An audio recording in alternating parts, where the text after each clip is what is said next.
Good morning, everyone. We have a very tall order to have this panel and to make up time, so I'm going to go very, very quickly as we go forward. So, I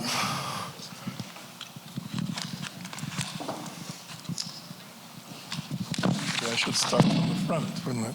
So today we're here to talk about the impact of education and universities on entrepreneurship and career development. My name is Professor Gerald Grant, and I'm a full professor at Carleton University in the information systems area. And I'm also the academic lead for the Black Entrepreneurship Knowledge Hub, in which we have done many activities with the CASA Foundation, so we're glad to be here with them this morning. Now, this discussion comes at a critical time when the role of education in fostering entrepreneurial talent is more important than ever. Universities and colleges are uniquely positioned to support students and with the skills, networks, and resources needed to succeed in a rapidly changing economic landscape. And so today I'm joined by a distinguished group of panelists who bring a wealth of information and experience on today's topic that we'll be talking about here. And they've been introduced before, so we have Dr. Vida Shehada, who is next to me, Dr. Lumb from the University of British Columbia, and Ms. Aliza Lakhani, Managing Director and Global Campuses at Northeastern University here. We will explore 5 key themes today: skill development, mentorship, business collaboration, funding, and future challenges for young Canadian entrepreneurs. So let us get started with the first topic, which is skill development and curriculum relevance for Black entrepreneurship. In today's competitive landscape, the need for entrepreneurial skills is critical for students. So today I'll start by asking the question to the panelists, at least these 2 questions. What specific entrepreneurial skills should Canadian students focus on to ensure their success? And as you're thinking about that question, the second one is, how can Canadian universities adapt their curricula to better support aspiring young entrepreneurs? And so I'll start by asking Dr. Shehada to speak to that question first, and then I'll go to Dr. Lumb, and then in this order. Okay, so good morning, everyone. Glad to be here with CASA Foundation again. Hello. Yeah, it's working. So, well, I came from the international development world. This is my job. I'm a professor of human rights and gender equality, but I'm also responsible for running the international development program at Centennial. And we happen to have international students from every part of the world, many from African countries. So for this question, maybe the entrepreneurship word for us in international development is a little different from business. So there's different skills. I don't know how much time I have to respond to this question, so I will try to be brief. 2 minutes. Now, so there is different types of skills, for entrepreneurship, and many of you are entrepreneurs, I know. There is creative skills, there is technical skills, and there is soft skills. And I'm sure you know about technical skills, accounting, maybe management, financial management, and human resources management.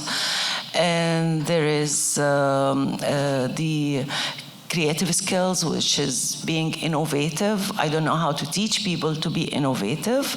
I will mention some we encourage our students who have a background in everything international development to go and do business. And part of this, we have them in registration or teach them how to register your own organization and connect them to organizations like CASA Foundation, but many others in Toronto. So I'll stop here. Okay. Yeah. Thank you. And Dr. Lumb.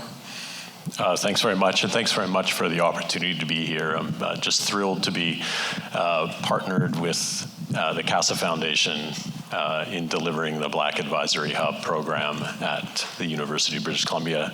Just very quickly, I lead a team at Entrepreneurship at UBC, and we work with members of the UBC community, students, faculty, staff, to help them to build transformational ventures based on the output of their research at UBC. And it's just a fascinating and very rewarding job. I think just building on things that Vida noted, I think universities have an opportunity to build into their curricula the growth mindset that's required for entrepreneurship. And in fact, it could even start and should even start before university or before post-secondary in high schools. We often teach from a position of a fixed mindset, that there's a closed pie, and so that when someone succeeds, someone else has to fail. And so I believe very strongly that the elements of a growth mindset, that you can create something with impact without reference to or in the absence of the necessary resources, is something that institutions can address in their curricula. And they can do this in a number of different ways. At the University of British Columbia, there are a multitude of programs that create intersections between academia and entrepreneurship. We're involved in a number of those. There's some other questions that we're going to address where we can talk more specifically about what those are. Things like capstone projects that involve students working with startups, internship programs that connect students with the local business community. But I really think the students themselves need to be empowered to take control of that path and that journey. And so institutions really need to provide those resources and those supports, some of which we're providing at the University of British Columbia to allow students to pursue entrepreneurship and also have entrepreneurship recognized. There's a wonderful individual at Oregon State University, Professor Rich Carter, who's leading a Pan-American initiative to have promotion and tenure reviewed at American institutions so that promotion and tenure recognizes innovation, translation, and impact, where historically academic pursuits are exclusively rewarded. So published papers and conference attendance and things like that. So there's a real cultural shift that we're excitingly in the midst of, but there's more that the institutions can do to support entrepreneurship in their students. So, thank you. I'll turn it over to Aliza. Thanks for having me, Dr. Grant and Dr. Olu. Let me just tell you a little bit about our institution. So I head up Northeastern University's Toronto campus. Northeastern has 14 campuses across Canada, the United States, and the United Kingdom. We're actually very close. Our new campus will be very close to the CASA office at Queen and Peter, just around the corner. And so congratulations to all the work. Hey, Olu. on all the work you all are doing here. I think it's fantastic. I think there's been some great answers. Let me approach it in a bit of a different way and talk about, and maybe give some advice to some of the students who are in the room today. But I would say entrepreneurship at a university does not happen in a vacuum and does not happen in a classroom. We believe in the experiential element of this that has to be integrated in everything. And that means, and I have my wonderful colleague Dennis in the audience here, who goes so hard to work with industry, with community, working with industry. I mean, that is how you achieve that growth mindset that you spoke about. That is how you encourage risk-taking. So it's the combination of the soft skills around risk-taking, growth mindset, trying things, encouraging failure, being fluid in that, creating an environment that does that, from the faculty to the clubs to some of the experiences, all the way from hackathons, all the way to venture programs and accelerator programs, and we have them all. And I think it starts with that fabric around experiential, the mindset of innovation and being okay to fail, finding mentors and faculty who support that, and then having students who come in with that mindset too, who have that ability to go into the world, to create things, to try things, to collaborate with each other. And then also, thinking about frontier technology like AI, right? I mean, I think it's wonderful, but at the end of the day, Canada needs to create more SMEs. We want to grow as a country, and so we need to create scalable products. And so how do we do that? We have to lean into some of these frontier technologies. AI is an obvious one. And, universities have a role to play in that. We need to educate ourselves, frankly, and then our students on how to take advantage of these technologies. Thanks a lot. Thank you for those insights. And it's clear that innovation, creativity, growth mindset, and also being willing to fail is something that we need to inculcate in our students as they learn about entrepreneurship.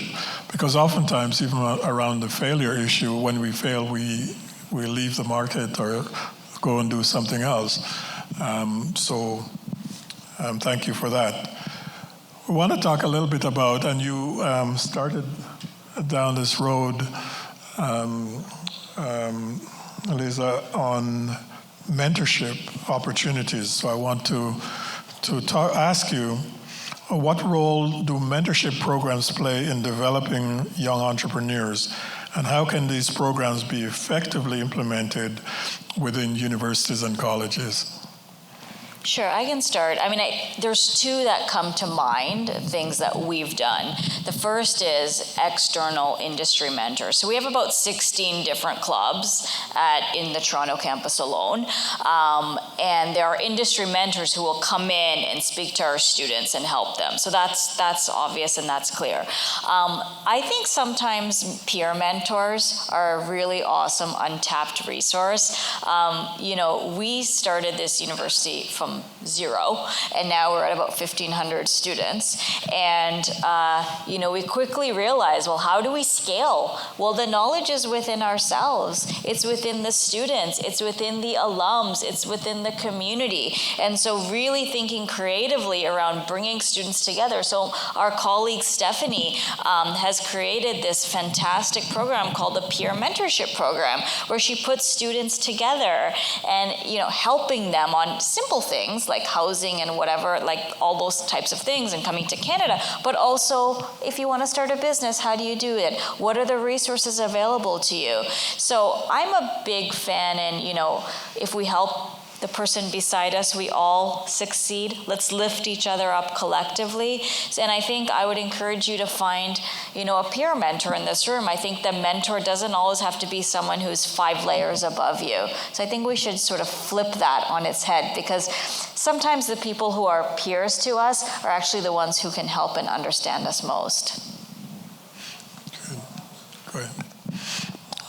Next. Go ahead, yeah. Yep, some wonderful points there. I want to go back to one point that Aliza made and just highlight the fact that entrepreneurship is not a solo endeavor, despite the fact that we live in a world where this hero myth of entrepreneurship is celebrated, and everyone's got to aspire to develop or build a unicorn. I think mentorship, in that vein, in that it's not a solo endeavor, mentorship's crucially important, and we've built very deep mentorship into the programming and support that we deliver at Entrepreneurship at UBC. I think it's critically important to think about the composition and the makeup of your mentor network, and acknowledging that a mentor network should be construed as broadly as possible. It shouldn't just be, like you say, business experts from the local community, but it needs to include peers as well. The goal of the mentor network needs to be clearly set out, and the composition needs to be reflective of the people that you're going to be mentoring. So the people who are going to receive the mentorship need to be able to see themselves in the mentor network. So there's equity, very strong equity, diversity, and inclusion requirements in constituting a mentor network. And I believe the goal is equally as important. Mentoring can be prescriptive or directive, or it can be reflective, and we've found a lot of success in having a reflective mentor network. And what that means is, or what I mean by that is,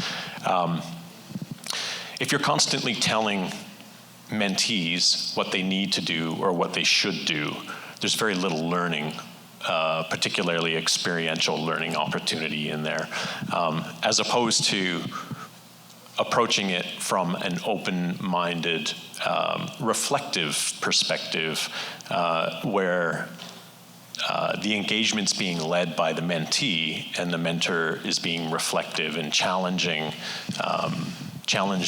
the approach to entrepreneurship that the mentee is taking through a reflective means. Yeah, I think I'll leave it there. Yeah, I think I thank you for that, and I'm very intrigued by the notion of not thinking like you have to be the hero by yourself to get to succeed, and that hero complex sometimes can get in the way of the success, and the need for mentorship, peer mentorship, really important, and this idea of reflective mentorship, so that it's not just someone talking down to you or telling you what to do, but also recognizing the learning that's coming from the mentee themselves. I want to talk a little bit about local business collaboration, and in the real world experience is invaluable to learning. And with that in mind, let's talk a little bit, and I'll ask you, Dr. Lumb, to start out on this one, about this real-world collaboration. How can partnerships between universities and colleges and local businesses enhance the entrepreneurial ecosystem for young people? Yeah, I think there's just a wonderful opportunity to engage with the business community and bring integrate the local business community into such things as capstone projects for undergraduate students, so the students will work on projects that are of relevance to the company, and again, solve problems in a community engaged way. We have a internship program at Entrepreneurship at UBC that brings MBA students as well as upper year engineering students into projects to work on with the ventures that we're helping to build. And so they spend the summer working on in teams. So again, not as solo consultants, if you will, but as teams working on helping to build the companies that we're involved in. We have what we like to call reverse pitches, where we bring together like-minded companies or companies that are working towards similar goals or in similar industries, and we bring them in to talk about the problems that they're experiencing, connecting them with students and entrepreneurs and faculty to identify potential solutions to those problems. So there's a really rich experience that can be experiential educational piece that can be brought to sort of the traditional academic environment by engaging with the local business community. Mm-hmm. Go ahead, Ms. Lakhani. Oh, sure. I think my colleague I think you've summed it up very, very well. I'm trying to think what I would add to that. I think I can share a vision of what one of the things we're trying to do in our new campus. I'm a big fan of, there's sort of the collaborations that happen by structure and by design, and then there's the natural collisions that can happen. And so one of the things we're looking to do in our new campus is to have spaces for companies, for startups to sit side by side with faculty, side by side with students. And one of the things that we do that may be a little bit different is because we are a global university, we have our students working on global problems. And so taking data that may not be, Toronto, Ontario, Canada-based data. It may be data from the United Kingdom. It may be from another campus, and we're having teams across the world collaborate together on some of these local and then global challenges. So, I'll give you an example. In London, on this natural collaboration, we have a big campus near the Thames, and we have startups and faculty and students all kind of working together on problems. And it's a beautiful, and VCs are there as well. It's a beautiful natural collaboration space versus like the in and out situation. So I think there's a balance. Prior to this role, I worked at the DMZ, which is the accelerator hub associated with Ryerson, now TMU. And, there's different models to do it. I think you have to be careful. If you're a university, you don't want to get into it just being a real estate play, right? That's a challenge. You have to make it purposeful. You have to make it intentional. You have to provide value on both sides. You also, if you're putting students in front of startups, you want to make sure that the students are well positioned to work, that they're working in the right environments, they're getting the right learnings, the right outcomes. So I do think there's a role we play in that, but also leaving some room for, natural collaboration and failure and trial. Definitely. And, because I was interested in this notion, you have the education side and you have the business side, and sometimes those can also conflict in terms of the outcomes that we're seeking. I'm going to turn to Dr. Shehada and talk about our next topic, access to funding. This is always an interesting part, and you wanted to speak a little bit to this. And the question is, what resources are available for students seeking financial support, and how can universities facilitate access to these opportunities?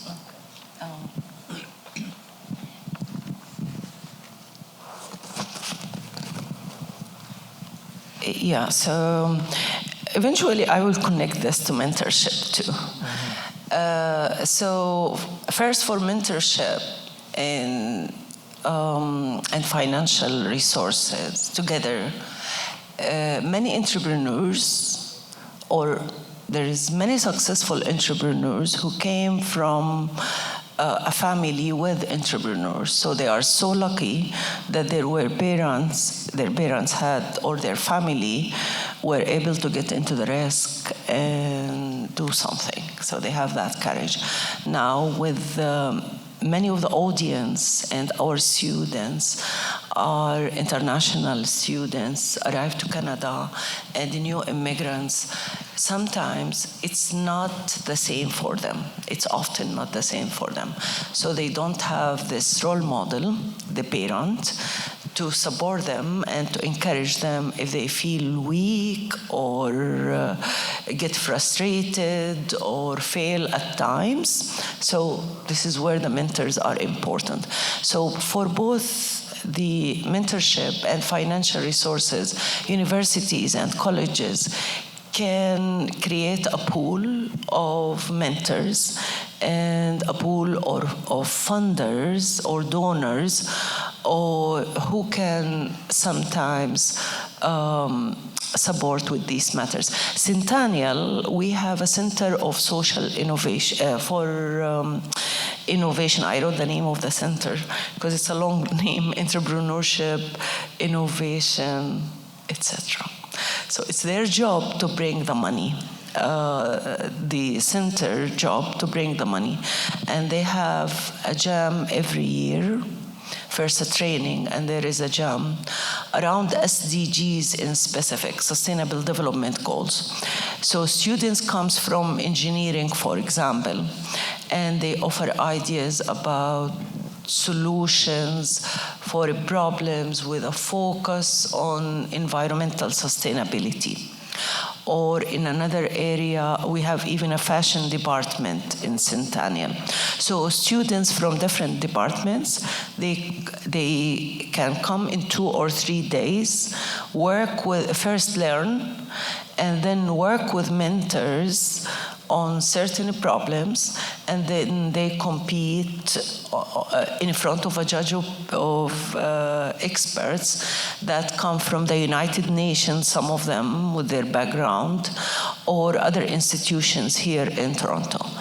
And then the winning projects will get funded from the college. So this is one of the ideas, but there is many different ways. Like I met today a TD Bank representative who funds such projects. So there is many ideas, but the job of the university is to identify partners so students can work with. Okay, yeah, so this is what I think. Dr. Lumb. Thank you, yes. There are a number of organizations, and I should say that the funding perspective that I bring is one of non-dilutive, but also dilutive equity-based venture funding. There's a number of organizations, the Next 36, Futurepreneur, of course, MyTax, regional economic development agencies, concept or prototype development grants. A number of research institutions across the country have their own seed funds to help to bridge that initial resource gap. I think something that Vida brought up that's very important is acknowledging, and Minister Williams spoke at length about it, and that's acknowledging just the systemic biases in the system.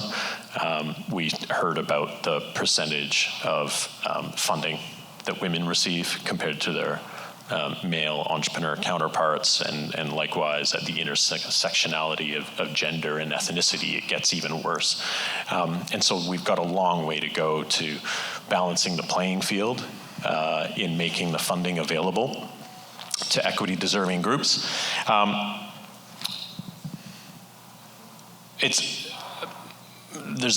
I've got a soapbox I like to get on here. If you'll indulge me, I'm going to jump on the soapbox. If we look to our publicly funded research institutions as the source, not necessarily the source, but a source of innovation that's going to help to advance Canadian society, I think there needs to be an acknowledgement that Canada doesn't support the translation of innovation coming out of its publicly funded research institutions enough. The tide is definitely turning, and I think Ontario and Quebec are ahead of British Columbia. Ontario, Quebec, and Alberta are ahead of British Columbia. But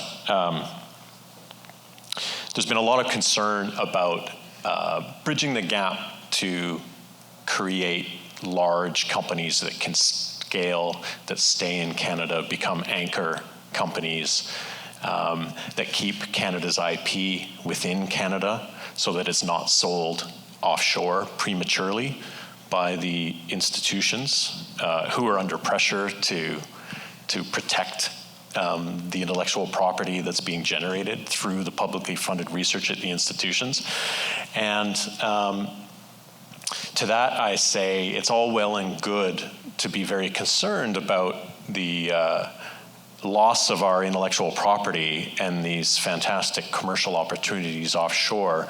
But if we don't focus on that earliest stage, the true seeding of these opportunities coming out of the research institutions, there aren't going to be any companies to then scale and anchor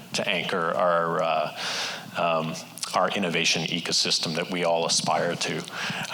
People might say, well, there's wonderful programs like MyTax and NRC IRAP and the SR&ED program, and those programs are wonderful and they do fill a gap.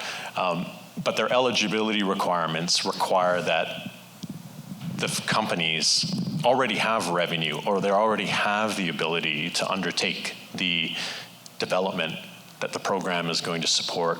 So there is a real gap that those of us who work with entrepreneurs to spin up new companies, there is a real resource gap, and particularly a funding gap that exists that is underappreciated, shall we say. And I think our local governments, whether that's provincial or the federal government, really need to, it's on us to help them to understand that that gap exists and it can't be ignored.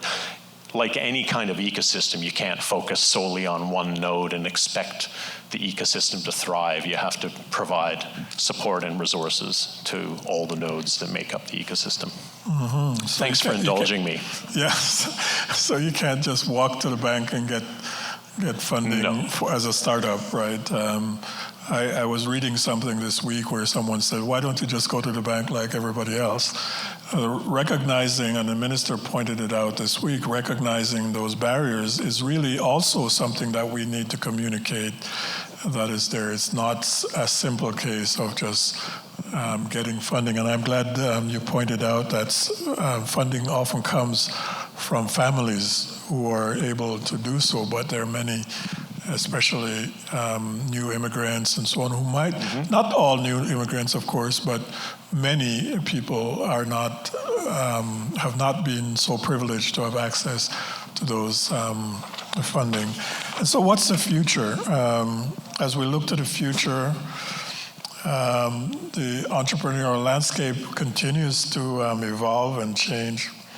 So what challenges do young Canadian entrepreneurs face today, and how can education help them to navigate these obstacles? And I'll start with you, Aliza. Starts earlier than university. I sit on the board of Wealth Simple Foundation, and I think most of you have heard of Wealth Simple. And Mike Katchen is the CEO, and he talks about how he got started.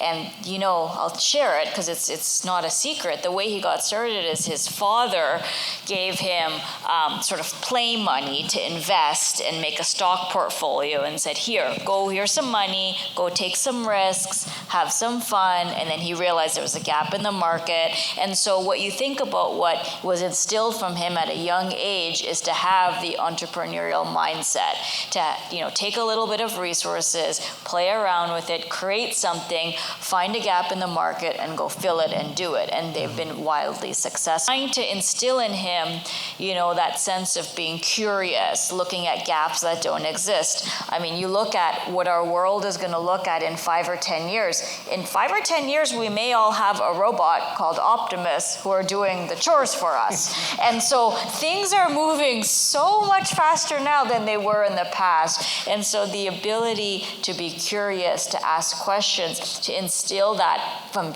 K to 12, I think is very important. I would almost argue that university is too late. I also argue that universities need to be more interdisciplinary in how we approach. I went to the University of Waterloo, fantastic university. I'm a math graduate, but I'll tell you, I was like in the stream, did the math, algebra, calculus, and it's very discrete.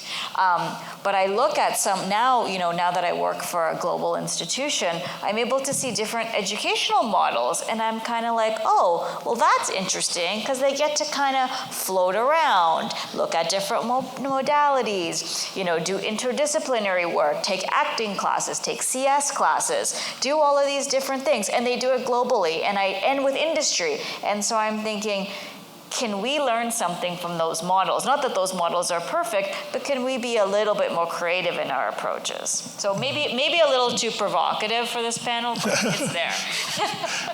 No, some of us benefited from that. I always talk to my wife about doing a course, but I did it in the U.S. Enjoyment of music. You know, I was a business major and economics, but that helps me when I go to somewhere else. So any other responses to this very briefly, and then I'll go to the audience for very quickly. Go ahead. I'd love to pick up on the point you made, because I love it. You noted your children, and I've got 14 and 17-year-old girls. But you know, humans are born, and as they develop, their entire world is an experiment, right? Like kids, that's how they learn, is they experiment, and they make mistakes, and things don't work, and they pick themselves up. And somewhere along the way, through K to 12, we managed to beat that out of our children, or quash that curiosity, in my opinion. And so I wholeheartedly agree that it needs to start before university. There's something that we do, and I'm not pegging it on our public education system in any shape or form, but something happens, and that sense of curiosity of the world around us, and that can-do attitude, I can do this, disappears. So I don't have the answer, but I just wanted to make that observation. And then absolutely, having done a chemistry degree, exactly the same experience. You are laser focused on getting it done and studying chemistry, and there's so much more room for interdisciplinarity. And in fact, the E word and the C word are bad words. Entrepreneurship and commercialization are bad words, largely in the academic environment. So I think, you know, to be fair to my alma mater, I think things have changed a lot. I think now, instead of doing a traditional co-op term, students can start jobs and things like that. But I think it's the mindset. I blame myself. I could have done that on my own, but we have that mindset of, okay, I gotta do, it's very linear. I gotta do this. And I think it's changing. I think it is. But I think we need to encourage more explorers. And I think that's okay, because it helps society, right, in the end. And celebrate it. Yeah, and celebrate it. So I'll open the floor for a couple of questions. I know we're compressed for time, and I'm doing my best to compress it so that we can finish on time. And we're not helping you whatsoever. And so we have just a few minutes. So any questions from the audience to the panel? Anyone want to be brave enough to ask a question? If I can see a hand. If you're standing right here in this light, I can't see you because there's a light right in my eyes. But if you go, go ahead and talk. Just kidding. So Curtis Vermont, President, CEO of Vermont Strategy. Just a quick question. Similar to what the few of you on the panel were just talking about, the shift in mindset. And I'll give some context from my end. Yesterday I had a conversation with the chair of a Canada-Caribbean think tank. The challenge that we both observed, and many others also observe, is the focus, particularly within the Black community, particularly on campuses, on DEI, decolonization, as opposed to what we should be focused on, which is productivity and economics. So how do we make that shift? Sorry. Can you just... So universities should not focus on DEI and focus on business, or I'm not sure. Oh, did you not hear? It wasn't clear, the last part, what you were asking. Not in the meeting you referred to yesterday. Yeah. I'm sorry, I didn't hear the clarification. The last part, could you just repeat what you were asking the response to? Yeah, so how do we encourage a shift to focus on productivity, economics, finance, and the capacity that that brings, as opposed to focusing on decolonization and DEI? All right, so are the implication is that they're bifurcated, that they're two different things. There's one side or the other. So anyone want to respond to that?